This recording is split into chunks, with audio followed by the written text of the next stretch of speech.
Hello, beautiful soul. Welcome back to Bonsai Life and Flow. I'm Meg. So, in today's video, we are going to be discussing ways that you can make your practice a sacred space for you. Something that you look forward to doing every day instead of something that you have to do. So, this is something that has kept me consistent over time and has really been a game changer in my own practice, and I'm excited to share some tips with you.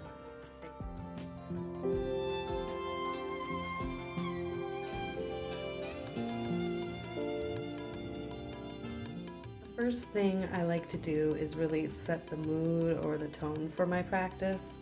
Whenever I go do my practice, I usually have a sense of what I'm going for, if it's more energetic and cardio based that I need and to really get that blood pumping, or if it's going to be more of a soft, flowing, easy practice, or a nighttime practice where I basically need to get ready for bed, but in a nice, easy, gentle way.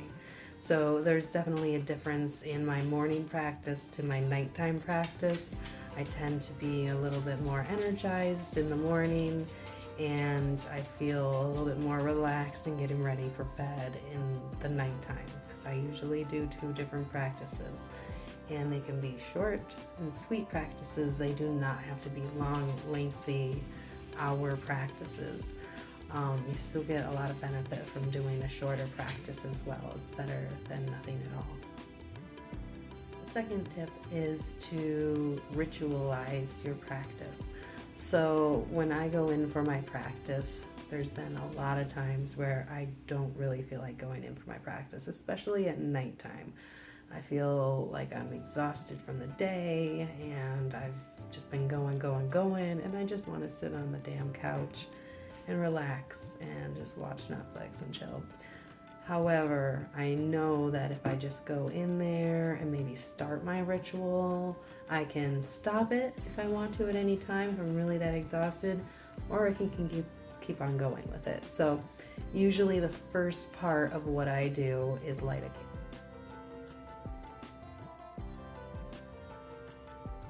And this for me, really, I feel the fire light within me when I light that candle. And it can be a special candle, or it can just be a regular tea light candle. It does not have to be anything expensive. I tend to love to go more towards natural candles, beeswax candles, and stay away from the ones that have a lot of chemicals that and perfumes that are used in them. So just be aware if you do light a lot of candles. Like I light a lot of candles, so I like them to be of a higher quality. So, and if you're really handy, you can make your own candles too, which is super fun.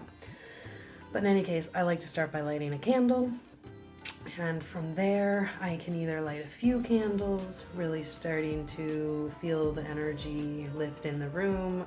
I do love to light incense too. I don't do that every time, but I love to light incense.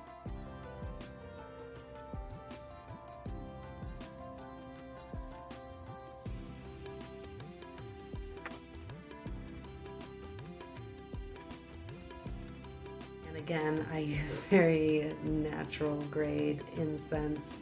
My favorites are from the White Witch Parlor. She makes like the best that don't give me a headache or anything. So check those out if you would like to do so. Never been disappointed by hers. But lighting an incense really really clears the space. So I usually go around the space and start setting up the energy for the space of the practice. And I like to kind of do a blessing around my space as I do this. So I'm really setting up the mood, setting it up, and just kind of giving my space a nice energetic cleanse and putting my intention into the space before I even start.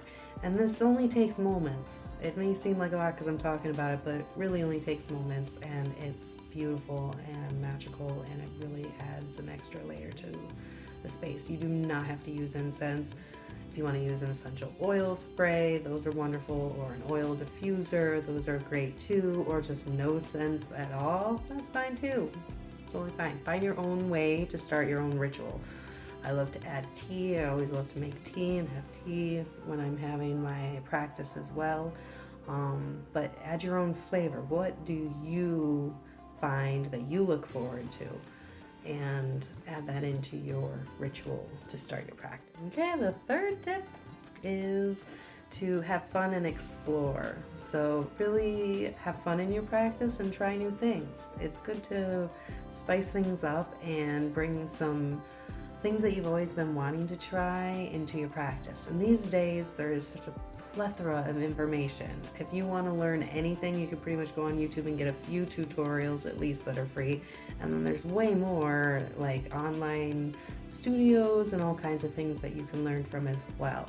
So if there's anything in particular you've been wanting to learn to do, then I highly recommend just taking the time and trying it. Just do it, because it'll add so much new energy to your practice, and you'll look forward to your practice because you'll have something new and challenging to try. So don't get stuck in doing the same thing over and over, because you'll most likely get bored. And I love consistency, don't get me wrong. I really love to like work on something over and over and over until I get it right. Like, that's awesome. But also I love to shake things up and do a pattern interrupt where I try new things, and that actually brings new life into the old things I was trying. So try it, see how you like. And this one is really close to my heart and very hard for me to do, so I'm still working on this one. But it's having boundaries around your practice. So meaning if you plan on working out or doing your practice at this time, set a nice little boundary around that and let it be known far and wide that this is your time. You go into your space and you are not to be disturbed, okay? And no, it's easier said than done, but do it so then you can really, if you really protect that space, it's going to make you and your family and whoever you're living with, if you do live with people, feel so much better in the long run.